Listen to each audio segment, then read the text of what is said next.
I was completely lost when I realized I had an enemy inside my own mind, a silent sabotage that was destroying every dream before it could even take its first breath. And when you understand how this mechanism works, you recognize it operating in your life too, right this moment. Whispering reasons why you can't, shouldn't, don't deserve it. Because what I discovered wasn't just about me. It's about how our minds have been programmed to keep us small. And it might be happening to you right now. You know that feeling when you wake up and feel like you're living someone else's life? That was exactly what I felt every single day. I'd look in the mirror and see someone who had given up on their own dreams. My body carried the weight of 1,000, I can't do this, that's not realistic, stop dreaming so big. It was like carrying an invisible backpack full of rocks, each one carved with a limitation I couldn't even remember picking up. The worst part was when I'd get an idea. That spark of possibility would light up in my chest.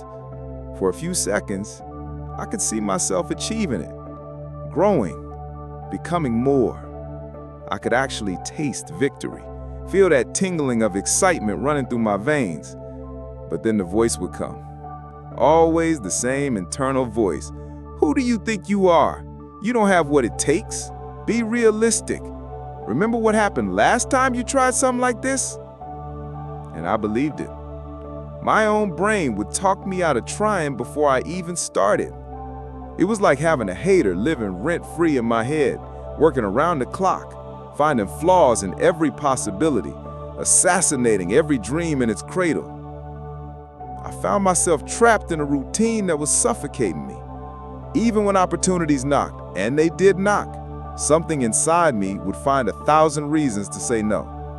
My heart would race, anxiety would crawl up my throat like acid, my palms would sweat just thinking about trying something different. It was like my body was allergic to success, physically allergic. Every time there was a possibility to grow, it would react like it was being attacked by a deadly virus. And here's the cruelest part. I thought this skeptical voice was me being smart. I defended my own mental prison like it was wisdom. I called my fear being realistic. I turned my cowardice into being responsible. Until one day, something completely shifted my perspective. That's when something Napoleon Hill discovered decades ago finally clicked for me. The subconscious mind makes no distinction between constructive and destructive thought impulses. It works with the material we feed it. Have you ever wondered why this happens? Why we can have total clarity about our goals, but when it's time to take action, it's like something sabotages us? In that moment, everything made sense. I wasn't being realistic, I was being programmed. We all are. I started observing this phenomenon in real time in my life and in the lives of people around me. Every time someone thought about improving their life, changing jobs, starting a business, pursuing a serious relationship, their body would react with anxiety. Racing heart, sweaty palms, that pit in your stomach that feels like a disaster warning. Napoleon Hill called this the negative influences of the subconscious mind. These destructive thought patterns that operate automatically, like malware installed without our permission. But I discovered something even deeper. Our brains were literally addicted to who we were. Every repeated emotion releases specific chemistry in our bodies. Years of feeling fear, frustration, and resignation had created a biochemical addiction. My body needed these emotions to feel normal. It was like being a junkie, but the drug was my own limiting feelings. When I tried to change, when I tried to feel confident, prosperous, worthy, my system would go into withdrawal and pull me back. It was a chemical prison built by repeating destructive emotional states. You ever notice how certain phrases echo in your head without you choosing to think them? Better not risk too much. You're just not lucky. Good things happen to other people. Don't get your hopes up. If it sounds too good to be true, it probably is. These aren't your original thoughts. They're what Hill called negative autosuggestions, programming installed by well-meaning parents, burned-out teachers, a society that celebrates mediocrity as a virtue. And then came the most mind-blowing part of this entire discovery. When I understood this, I declared war on myself, and it wasn't pretty. Every time I tried to think differently, my body would revolt violently. It was like kicking a serious habit. My mind would beg for the old thought patterns because they were familiar. Even though they were destructive, they were known. And to the primitive brain, known equals safe. I remember one specific night, I decided to practice what Napoleon Hill called positive autosuggestion, feeding my subconscious mind with the thoughts and feelings I wanted to experience. I closed my eyes and tried to feel what it would be like to have success, abundance, fulfillment. For a few seconds, it worked. I felt genuine joy filling my chest like a balloon. But then came the backlash, brutal anxiety. Like my body was screaming, "This is dangerous! You're going off script! Get back to the safe place of mediocrity!" I got nauseous, headaches, insomnia.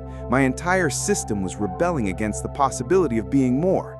It was easier to go back to the old pattern than fight this biological resistance. Napoleon Hill went through this exact same internal war. In 1908, at just 25 years old, he was a struggling journalist making barely enough to survive when Andrew Carnegie, one of the richest men in the world, offered him the opportunity of a lifetime. Carnegie challenged Hill to spend 20 years studying the success principles of America's most successful people with no guarantee of payment. Hill would have to support himself while interviewing over 500 millionaires and business leaders. The moment Carnegie made the offer, Hill's saboteur mind exploded with resistance. "You're just a poor mountain boy from Virginia.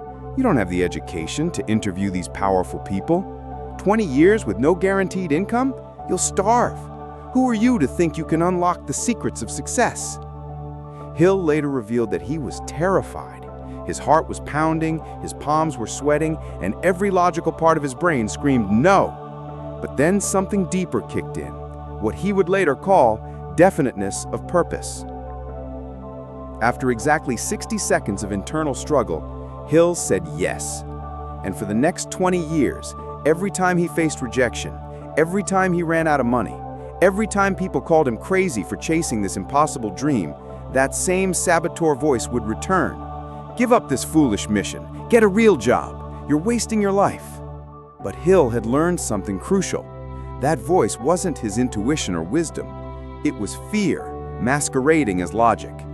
The breakthrough that changed everything was when he realized our biggest enemy isn't out there. It lives inside our own heads, in the form of negative thought habits that have been reinforced over years.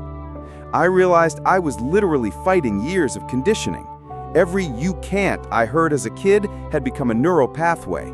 Every "be realistic" I internalized had turned into body chemistry. Every fear I carried had created a superhighway in my brain that pulled me backwards every time I tried to move forward. But Hill's research gave me hope. The subconscious mind can be reprogrammed, but it takes consistent repetition, like training an atrophied muscle. And it hurts at first. But there was still one final revelation that would change everything. Today, I understand firsthand what Napoleon Hill discovered through decades of research. You're not fighting the world out there. You're fighting the negative programming running in your subconscious mind. This saboteur doesn't just attack one area of life. It infects everything: relationships, career, health, happiness. It's what Hill called the seeds of failure that spread to every dream, every possibility, every spark of greatness. In finances, it whispers, "You weren't born to be rich. Money corrupts people. Good people don't get wealthy." In relationships, "You don't deserve someone like that. You'll just get hurt. Better stay alone." In career, "You don't have enough talent. They'll figure out you're a fraud." In health, "It runs in the family. It's genetic. Nothing you can do." In happiness, "Life isn't supposed to be easy. If you're too happy, something bad will happen."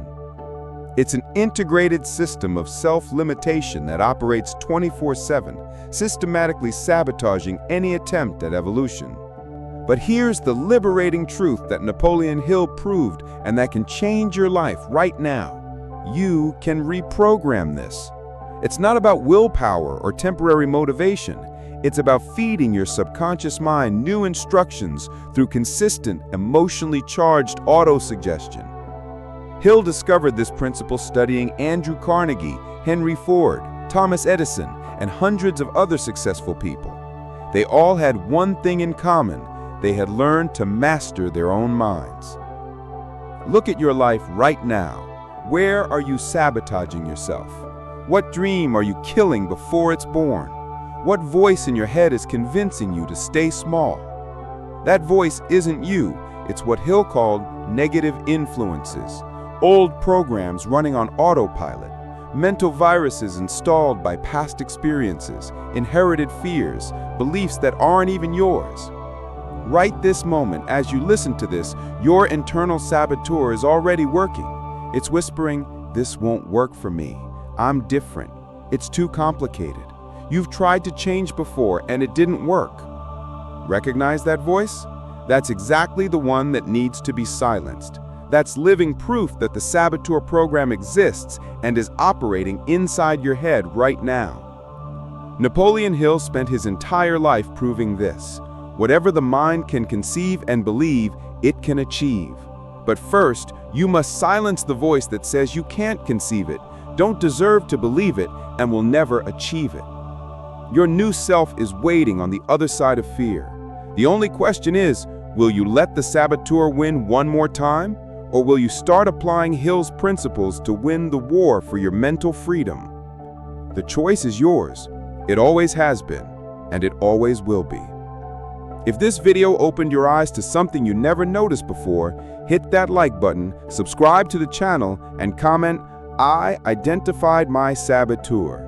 Because the first step to defeating an enemy is admitting it exists. From now on, you can't pretend you don't know.